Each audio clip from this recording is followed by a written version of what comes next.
For this flat iron tuning tech tip, we're back here with our 2003 WRX Project car, and we're going to talk about brakes.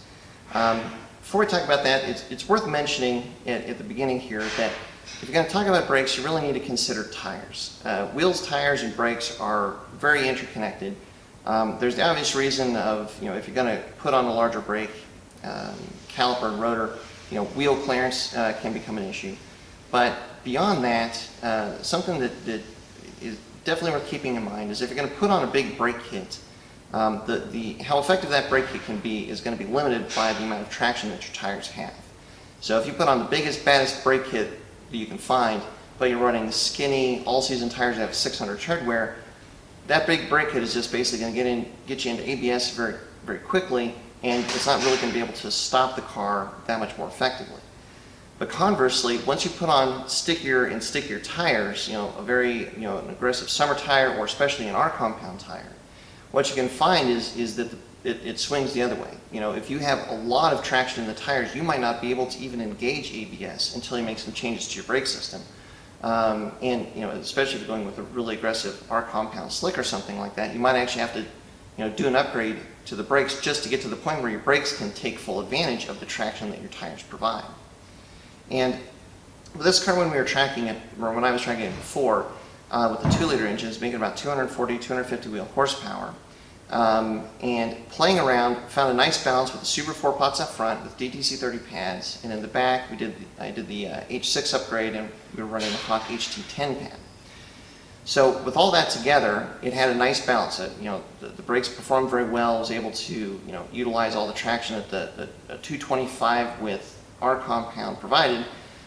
And then once this last time out to the track, finally got the 2.5-liter engine in the car, and knew that with more power is going to come more speed, and that's where the brake ducts come from. So if you watch the brake duct video, that was the inspiration for finding all of that and putting it on the car. I knew that I was going to be going faster and putting more heat into the brakes. So the hope was, if I put some ducting onto the brakes, maybe they would work well with the increased speed that the extra power was going to bring. And the net result is that the brakes worked flawlessly at the track, never really had any issues with fade, but when I was driving home, started to get a sense that something was wrong, because once everything fully cooled down, the front brakes were making a horrendous racket, and they didn't really want to grab anymore. Took excessive pedal pressure just to get the car to stop, at a stoplight normally. And upon taking everything apart, once we got home, saw a lot of damage. Basically, the front rotors ended up warping. The dust boots are almost non-existent on the outside pistons of the 4 pots here. And these are the front pads. They obviously got so hot that it basically burned off the paint and basically glazed the pads. So they exceeded their designed operating temperature to the point where they just were not biting into the rotor anymore. So having that experience and realizing, well, I don't want to run into that every time I go out to the track now, that was the inspiration to go with an upgraded brake kit. So the kit that I decided to go with is this AP Racing Endurance Kit put together by Essex Motorsports. Reason being is that it is designed for long, prolonged track use, and it's an endurance kit. So it's got a lot of interesting features to the components. First, with the rotors. The rotors are a J-hook AP Racing Endurance rotor that has 72 vanes for extra cooling. It's also thick. It's a 32mm thick rotor. One of the really interesting things with this kit is that compared to the 4 pots, and I was running the early WRX rotors, so basically the lightest configuration with this, did not add any weight, even though we're adding a 1-inch larger rotor, brake and rotor.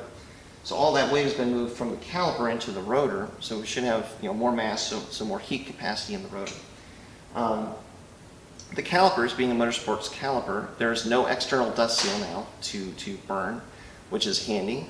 And also, Essex Motorsports can fully service these calipers here in the US. So if you do see signs that the caliper needs to be rebuilt, that can be handled here domestically, which is nice. And also the pads are extra thick. You can tell by looking at them. But even compared to like a Brembo or a stop tick pad, they are significantly thicker. So we have more pad material, a thick rotor, extra venting, and again, putting everything on the scale here, you didn't add any weight compared to what we had before, or what I had before, but it is actually pretty significantly lighter than like a Brembo set, for instance. So the icing on the cake, if you will, is also the cost of the pads. So not only are they much thicker than most of the other similar caliper pads out there, but they're also less expensive. So the hope is, the justification for spending the extra money on this kit is it's designed for endurance motorsports use, but also the pads are so much less expensive that by the time I get 4 or 5 sets of pads in, not only should the pads last longer, but it's going to save a lot of money compared to like a DTC 30 or a DTC 60 pad in a STATEC or Brembo caliper. So all of that is put together is what made this a really appealing package, and why I decided I had to give it a try. So your question, I'm sure, is the same one that I have, and nobody's more curious than me to see how this kit actually does once we get out there on the track. So we have a couple more things to button up on this car, and then in a few weeks' time here, we're all set to go out to the track, and so we're going to put it through its paces and see how it does. So stay tuned, and the next installment about these brakes is going to be feedback after taking it to the track. So thanks very much for watching. Hopefully you found this video helpful. If you did, please drop a like and stay tuned for more flat irons, tuning, and tech tips.